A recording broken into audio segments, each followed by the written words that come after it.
Keindahan di setiap lipatan. Maya selalu menjadi gadis besar di lingkungannya.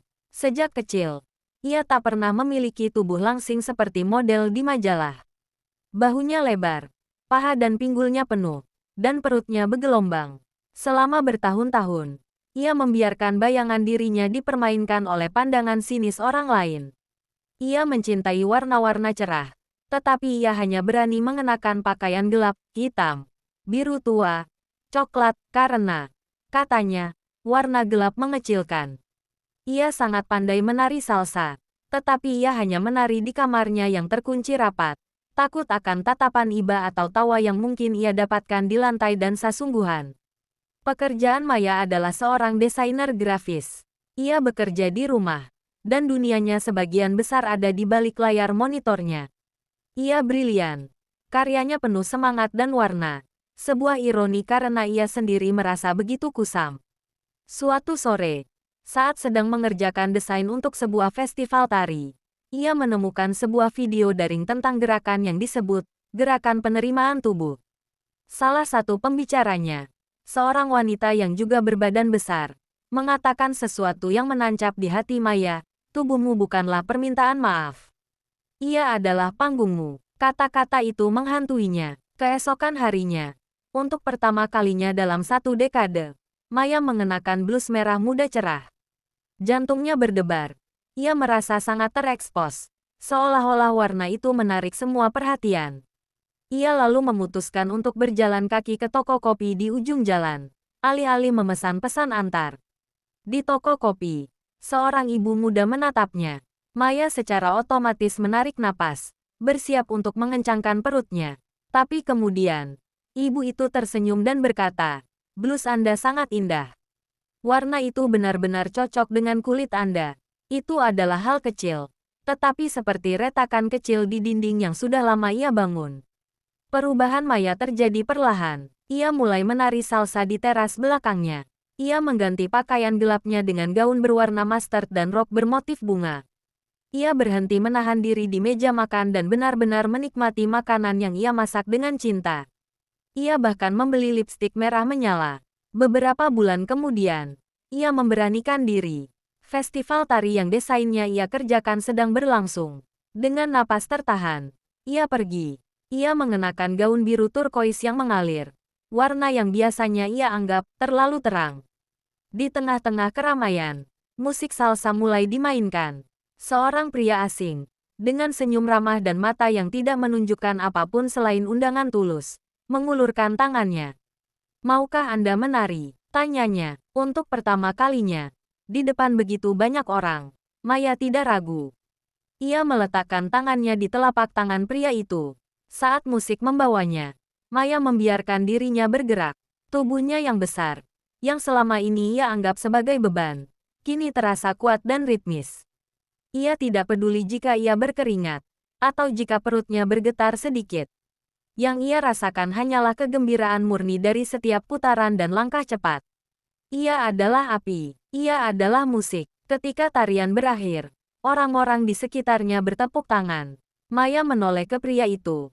Matanya berkaca-kaca, tetapi dia tersenyum.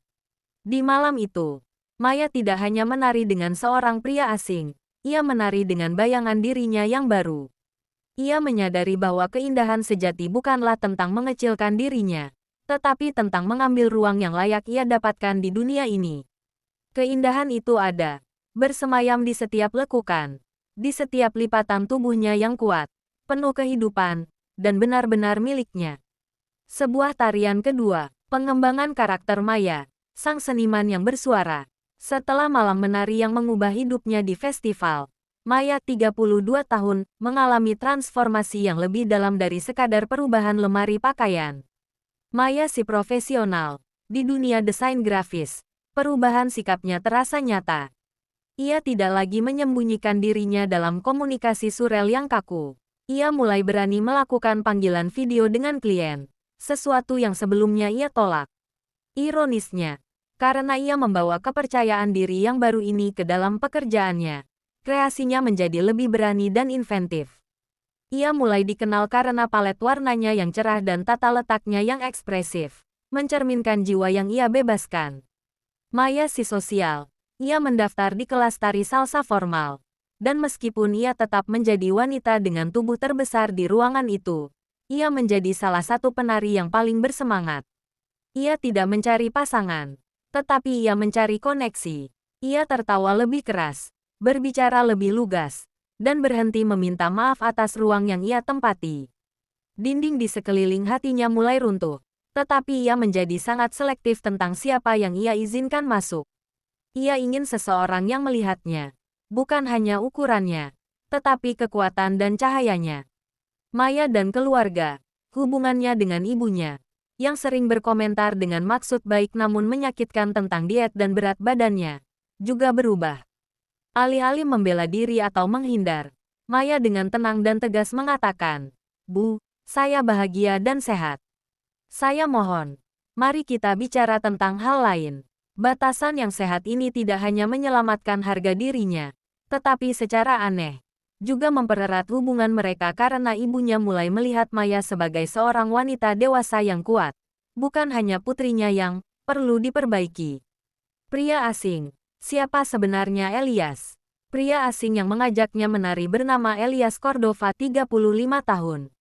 Elias adalah seorang arsitek lanskap yang baru pindah ke kota itu. Ia adalah seorang pria berbadan sedang dengan senyum yang menawan dan mata coklat yang hangat. Ia memiliki sifat yang tenang, pengamat yang teliti, dan yang paling penting, ia memiliki jiwa seorang penari. Latar belakang Elias, pekerjaan dan perspektif. Sebagai arsitek lanskap, Elias terbiasa melihat keindahan dan potensi di tempat yang tidak diperhatikan orang lain, di kontur tanah yang kasar, di tanaman yang tumbuh liar, atau di ruang yang belum dimanfaatkan. Filosofinya adalah bahwa bentuk alami adalah bentuk yang paling jujur dan indah. Alasan dia mengajak Maya menari, Elias sering mengunjungi festival tari. Ia tidak mencari penari terbaik, tetapi penari yang paling jujur. Saat ia melihat Maya, ia tidak melihat tubuh yang besar atau berat. Yang ia lihat adalah seorang wanita dengan keraguan sesaat di matanya yang kemudian dengan cepat digantikan oleh api yang sangat nyata saat musik dimulai. Ia melihat seorang penari yang telah menahan diri terlalu lama dan kini siap meledak. Ia melihat gairah, dan gairah, baginya, adalah hal yang paling menarik di dunia. Setelah tarian, setelah tepuk tangan, Elias tidak melontarkan pujian klise tentang penampilan Maya. Sebaliknya, dia berkata, "Gerakan Anda, ada cerita di dalamnya. Saya merasa terhormat menjadi saksi babak itu." Dia tidak memintanya melakukan diet atau berganti pakaian. Dia hanya bertanya, "Di mana Anda belajar menari dengan begitu jujur?" Awal hubungan, Elias dan Maya bertukar nomor. Kencan pertama mereka bukanlah di restoran mewah, melainkan di taman yang baru dirancang Elias. Dia berbicara tentang bagaimana ia menyukai cara pohon tumbuh secara alami dan menolak untuk memaksakan simetri kaku pada alam. Maya melihat dirinya dalam filosofinya, mencintai apa adanya, tidak mencoba membentuknya menjadi standar yang dibuat-buat. Elias tidak pernah membuat Maya merasa sadar diri tentang makannya atau ruang yang ia tempati. Dia memuji kekuatannya dan betapa nyamannya Maya berada di kulitnya sendiri setelah perjuangan yang panjang.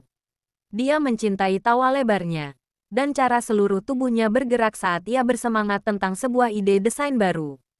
Pertemuan tak terduga di lantai dansa itu tidak hanya memberikan Maya seorang kekasih, tetapi juga sebuah cermin yang memantulkan keindahan yang selama ini ia abaikan. Melalui tatapan jujur Elias, Maya benar-benar melihat dan menerima dirinya sendiri sebagai seorang wanita yang bersemangat, berbakat, dan benar-benar layak dicintai. Di setiap lipatan tubuhnya. Kencan pertama, kontur dan kejujuran. Hari itu, udara dipenuhi aroma tanah basah dan daun mint yang dihancurkan oleh langkah kaki. Maya mengenakan gaun katun hijau zaitun yang membuatnya merasa nyaman dan kokoh.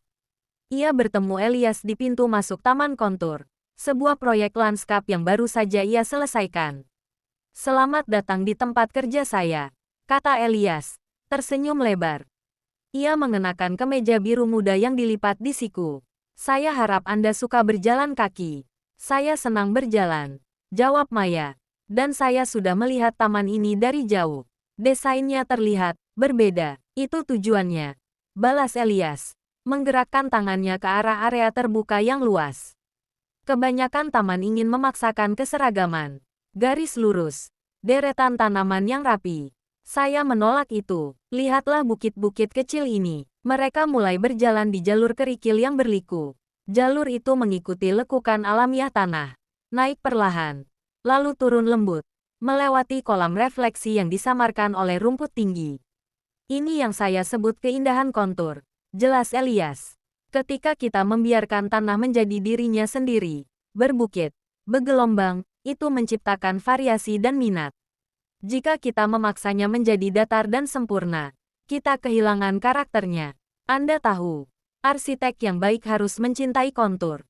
Maya berhenti di sebuah area di mana batu-batu besar yang tidak beraturan ditata sedemikian rupa sehingga menjadi tempat duduk alami. Ia memandang Elias. Itu terdengar sangat filosofis, kata Maya. Matanya bersinar.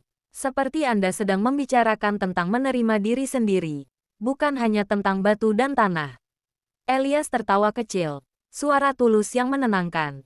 Mungkin, ada banyak hal yang bisa dipelajari dari alam. Sama seperti saya tidak akan memotong bukit agar rata. Saya tidak akan pernah meminta orang untuk menahan diri agar sesuai dengan lingkungan mereka. Mereka duduk di salah satu batu itu. Matahari sore mulai menyaring melalui daun pohon maple yang rimbun, menghasilkan pola cahaya dan bayangan yang bergerak di atas gaun Maya. Maya merasakan dorongan untuk berbicara tentang kelemahannya yang dulu. Dulu, saya menghabiskan seluruh waktu saya mencoba meratakan diri saya sendiri. Akunya pelan. Mencoba menjadi wanita yang langsing. Wanita yang tidak menempati banyak ruang. Saya hanya memakai pakaian gelap agar terlihat lebih kecil. Saya takut warnanya akan menarik perhatian. Elias menoleh, menatapnya dengan intens, tetapi tanpa penghakiman. Anda adalah seorang desainer grafis. Pekerjaan Anda adalah menarik perhatian, bukan? Karya Anda penuh warna, itu berani. Dan itu cerdas. Dia meraih batu kecil di sampingnya, membalikkannya di antara jari-jarinya. Maya, blus merah yang Anda kenakan di festival itu adalah hal paling jujur yang pernah saya lihat. Warnanya tidak menyembunyikan Anda, justru mengumumkan kedatangan Anda. Saya tahu Anda melihat saya di sana, kata Maya. Senyumnya kini nyata. Apa yang membuat Anda ingin mengajak saya menari? Elias meletakkan batu itu, mencondongkan tubuh sedikit ke depan. Saya melihat banyak penari yang teknis. Kaki mereka bergerak ke tempat yang seharusnya, tetapi mata mereka kosong. Ketika Anda mulai menari, saya melihat kegembiraan yang begitu besar, hampir seperti rasa lega. Anda tidak menari untuk mengesankan siapapun. Anda menari untuk diri sendiri. Ia menoleh ke belakang, memandang taman itu lagi. Di taman ini, tujuan saya adalah menciptakan ruang di mana orang merasa aman untuk menjadi diri mereka sendiri. Tidak ada patung-patung kaku, tidak ada pagar tinggi, hanya tempat untuk bernapas. Dia menatap mata Maya, dan di lantai dansa malam itu, saya melihat Anda mengambil napas panjang. Maya, itu adalah momen yang indah. Bukan pujian tentang penampilannya. Bukan janji diet, hanya pengakuan murni tentang keberaniannya. Hati Maya terasa ringan dan lapang, seperti ruang terbuka yang luas di taman itu. Saat mereka bangkit dan melanjutkan berjalan, tangan Elias tanpa ragu terulur untuk menggenggam tangan Maya. Genggamannya lembut namun mantap, di antara kontur alam dan kejujuran hati. Maya tahu bahwa Elias melihat dirinya, bukan sebagai proyek untuk diubah, tetapi sebagai mahakarya untuk dihargai. Hubungan Maya dan Elias tidak didasarkan pada fantasi, melainkan pada keintiman dan penerimaan yang mendalam. Mereka membangun fondasi mereka pada kesamaan filosofi mereka. Cinta adalah menghargai bentuk alami tanpa upaya untuk mengubahnya. Kenyamanan dan ruang. 1. Kehidupan sehari-hari. Elias adalah kebalikan dari rasa cemas yang Maya rasakan selama bertahun-tahun. Saat makan bersama, Elias menikmati setiap gigitan makanannya tanpa komentar tentang kalori atau porsi. Dan secara otomatis hal itu meredakan kecemasan Maya. Di rumahnya, ia memiliki cermin besar, dan untuk pertama kalinya, Maya merasa nyaman berdiri di depannya. Bahkan di samping Elias, tanpa berusaha menyembunyikan diri. Elias sering memeluknya dari belakang saat Maya sedang memasak atau bekerja, membiarkan tubuhnya yang besar menjadi sandaran yang kuat. 2. Proyek bersama. Sebagai desainer grafis dan arsitek lanskap, mereka menemukan kesamaan dalam kreativitas.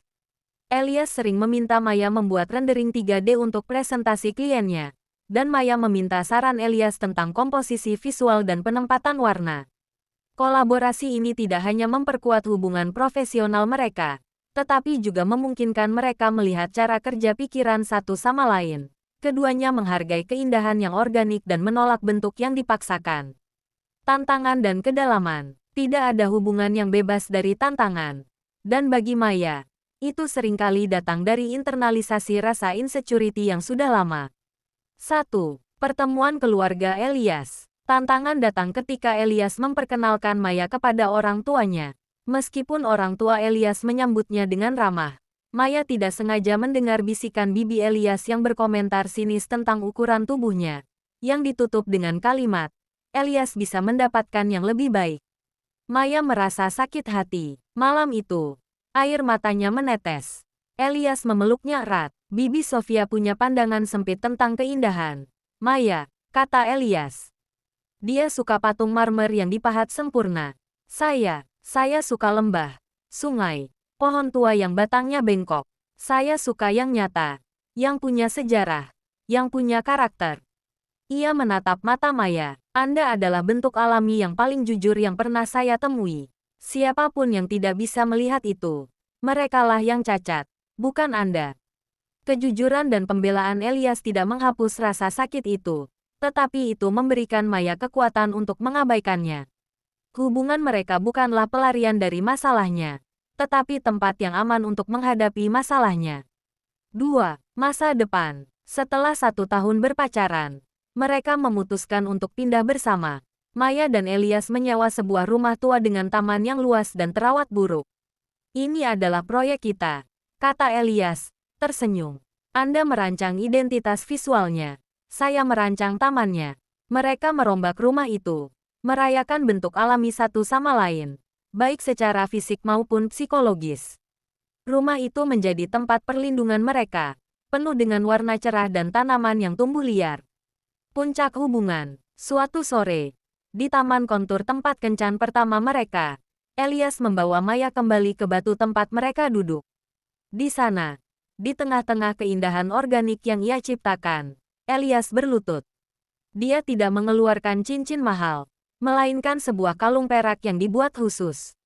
Liontinnya adalah representasi abstrak dari kontur tanah, garis topografi, melengkung dan unik. Saya mencintai setiap kontur yang membentuk Anda, Maya, ucap Elias.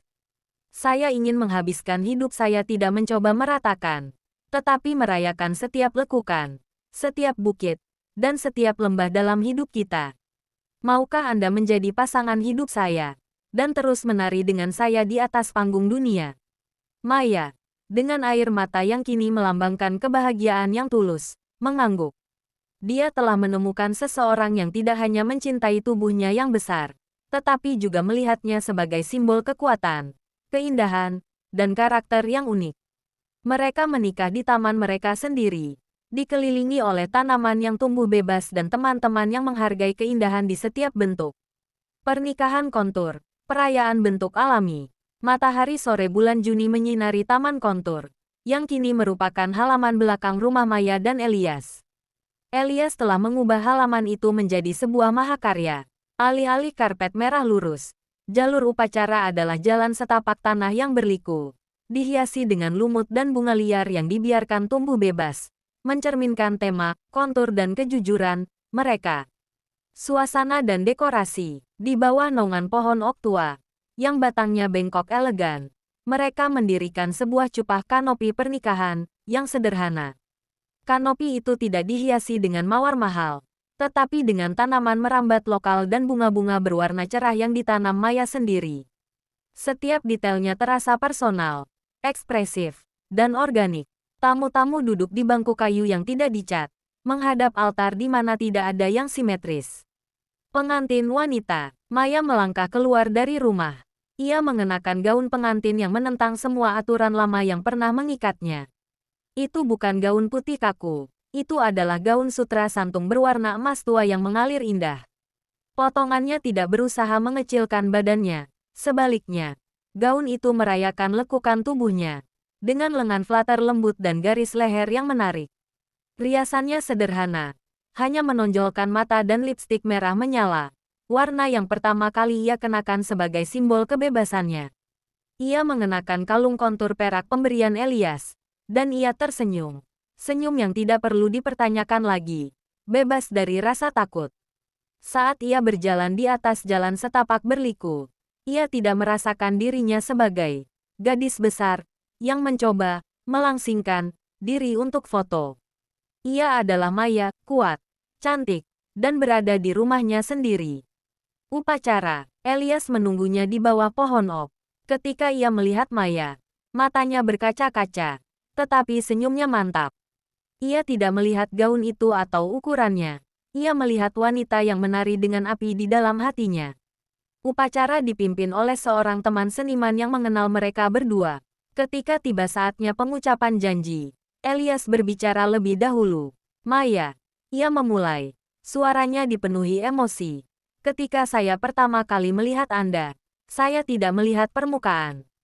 Saya melihat jiwa yang menolak untuk datar. Anda mengajarkan saya bahwa keindahan sejati ada pada bentuk alami. Pada apa yang berani tumbuh.